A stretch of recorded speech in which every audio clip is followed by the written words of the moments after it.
Big. Our season's on the clock. Our future's on the clock. Our legacy is on the clock. NFL draft, Detroit Lions, Chicago, Las Vegas, Pittsburgh Steelers. Like, Yeah! That's the one! That's the pick!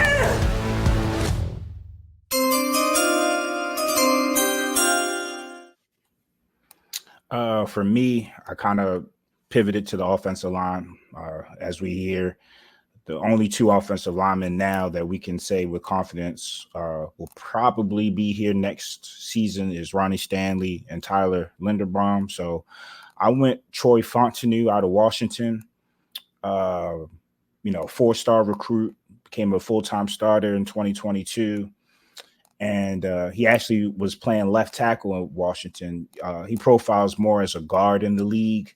But one thing that, just pops when you see his tape is his aggressiveness, his ability to get to the second level. He's stout at the point of attack and passing protection, which is going to be huge in a Monken system. Quick hands, quick feet.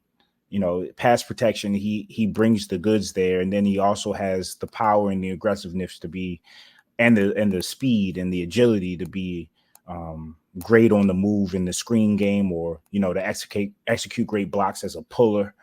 So my main interest in him is the fact that he's a versatile. He has extreme scheme versatility, which is something that we need more of on this Ravens team, because a lot of the offensive linemen that we had over the last few years were more so Greg Roman type linemen, where you're emphasizing agility and emphasizing being able to get out in space. But when you need to throw 40 times a game, those linemen aren't the best pass protectors.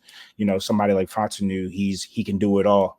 He has the like I said before, he has the athleticism to get out on the move, but he also has the strength, the ability to be strong at the point of attack, excellent hand placement, so on and so forth, to be a plus in the passing game. The only weaknesses from what I saw and what I've researched and read up on is, his aggressiveness. Sometimes he's a little bit too aggressive, which might get him out of position. And then also, he's gotten beat by more athletic pass rushers. And that's something that a lot of O-linemen have to face, especially as Sko mentioned, you got pass rushers getting smaller and quicker. So again, that's a challenge for a lot of folk, but that's nothing that technique can't fix, nothing good coaching can't fix. And I think that he doesn't need much to work on to clear some of that up. The way I look at him, he's the type of football player that can play on any team. He loves football, so he profiles as somebody like a Raven-like guy, plays like a Raven, loves football, highly confident,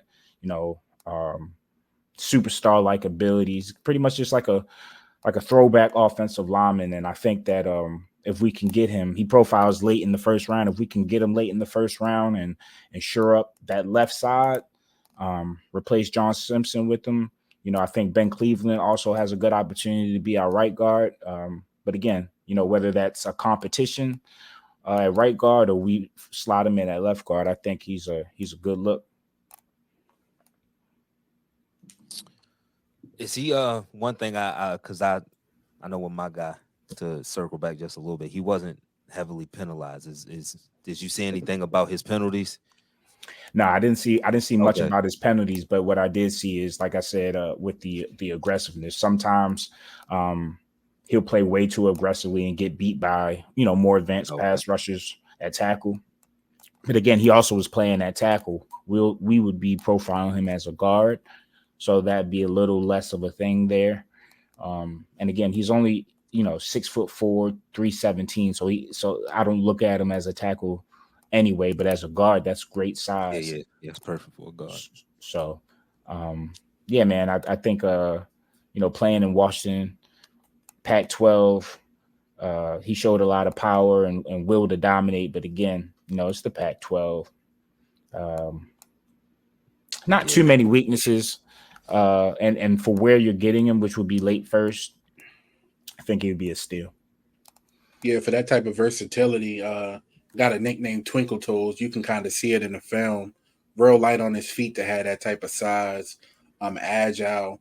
I like the ability to be able to kind of interchange him. If he play him at guard, but if we do have somebody out with an injury, you can put him at tackle if need be. I like to be able to have that type of versatility on your team, and I think this offensive line needs that because it's been a sore thumb for the last 2-3 years. Let's just be honest. It's been an Achilles heel for this football team, and it's an area that they have to improve in if they plan on making that jump. Yeah, so we were for the longest we were getting linemen that we could emphasize in the run game, knowing that we were only going to pass the ball 20 to 25 times a game, and not saying that we're deviating fully from that recipe, but with Monken, there's going to be games where he believes that passing the football would be the most advantageous for us. And in that scenario, or if we get down some points, we need to be able to have that versatility amongst the offensive line to be able to protect Lamar and give him a decent pocket. It seems like every time we're forced to throw, especially in big moments, big games, it's always this pocket collapsing around Lamar. He can never set his feet. You always see the strip sacks, or having to rush a throw, or just getting sacked in general.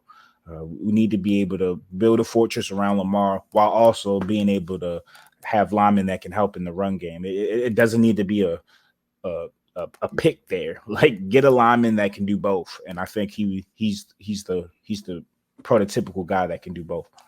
And a prime example of that is his strip sack in the AFC title game. I mean, Lamar's got just a half a second, 0.2 of a second longer. Bateman probably still running for the touchdown. So it's an area that they got to show up, bro. It's Lamar too much of an investment to not. I'm just bringing up a point, Scott.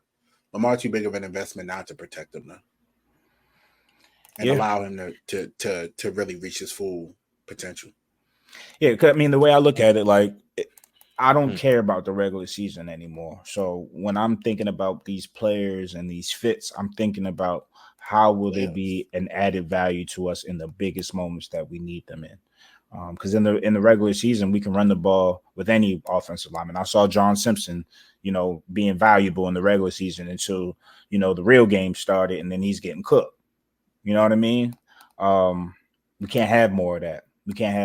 If we're going to get into a game with Patrick Mahomes and we get to a point where it's 14-7 and we feel like it's going to be a shootout, regardless of whether we run the ball or not, whatever we do, we need to be able to do it efficiently.